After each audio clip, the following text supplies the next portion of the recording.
The secret to a smooth appraisal in Richmond, how to avoid last-minute surprises.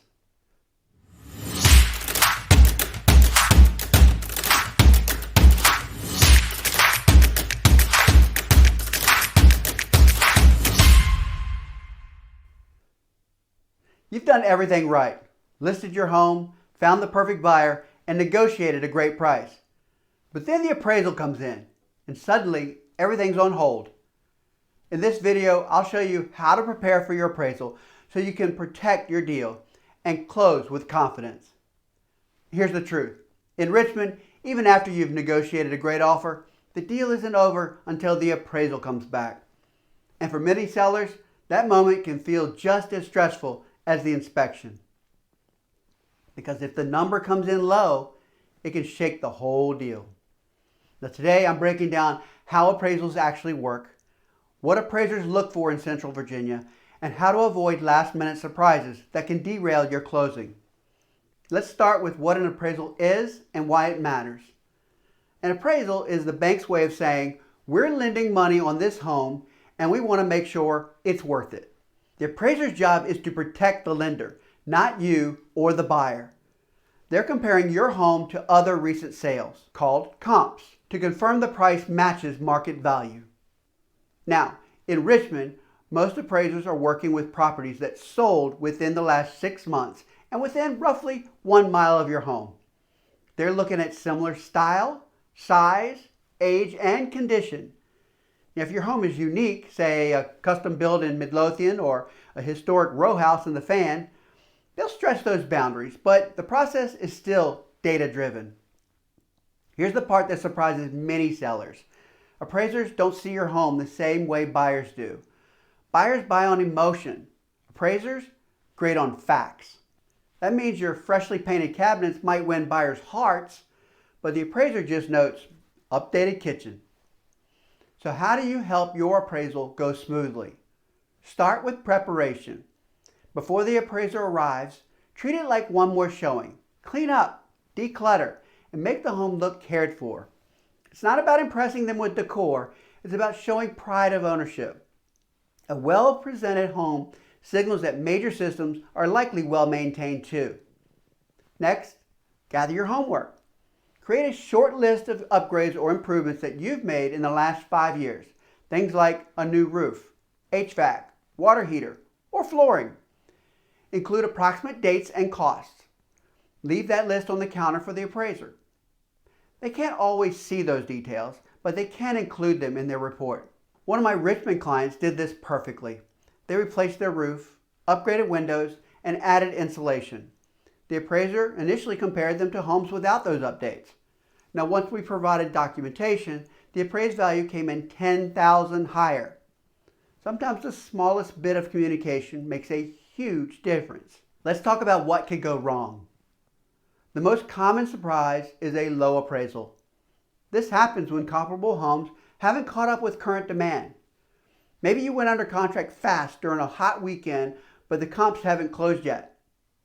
Appraisers can only use closed sales, not pending ones, so the data lags behind the market. Now, if that happens, don't panic. You have options.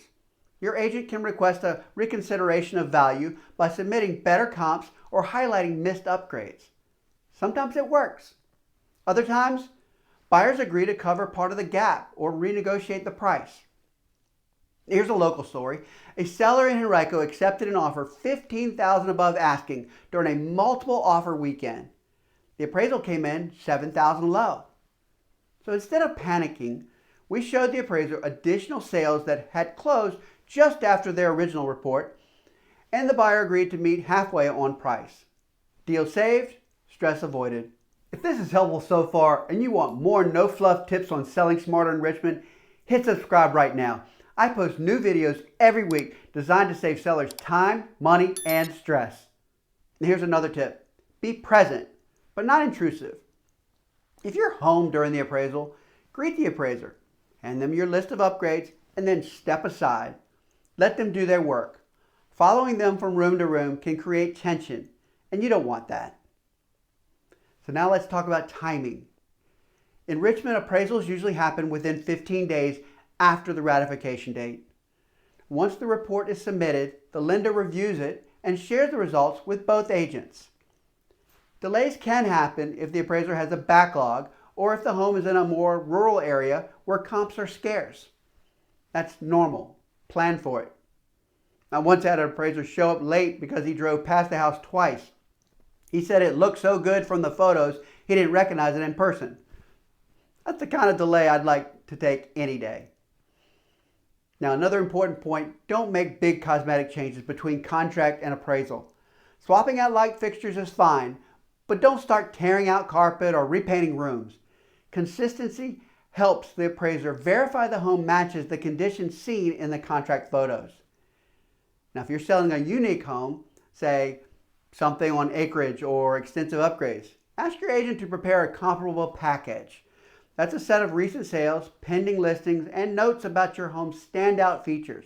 While appraisers do their own research, having that data ready makes their job easier and ensures they don't miss key details. All right, let's recap. The key to a smooth appraisal is preparation and communication. Clean, organize, and show pride of ownership. Document your upgrades, understand how comps work, and if the value comes in lower than expected, don't panic. There are paths to resolution. Remember, the appraisal isn't an obstacle. It's confirmation that your home is as valuable as you believed. Handle it with preparation and patience, and you'll make it to closing without surprises. Now, if you're planning to sell and want a personalized walkthrough of how to prepare your home for both buyers and appraisers, let's talk. I'll help you position your property to command top dollar and make the appraisal step a formality, not a hurdle. And don't miss next week's video, How to Stay Sane During Closing Week, your step-by-step survival guide. We'll cover what happens from contract to keys, how to keep timelines on track, and what last-minute curveballs to expect. Make sure you subscribe so you don't miss it. And in the comments, tell me, what's the strangest thing you've ever had an appraiser comment on? I've heard some wild ones, and I'll share a few down there too. Thanks for watching. We'll see you next week.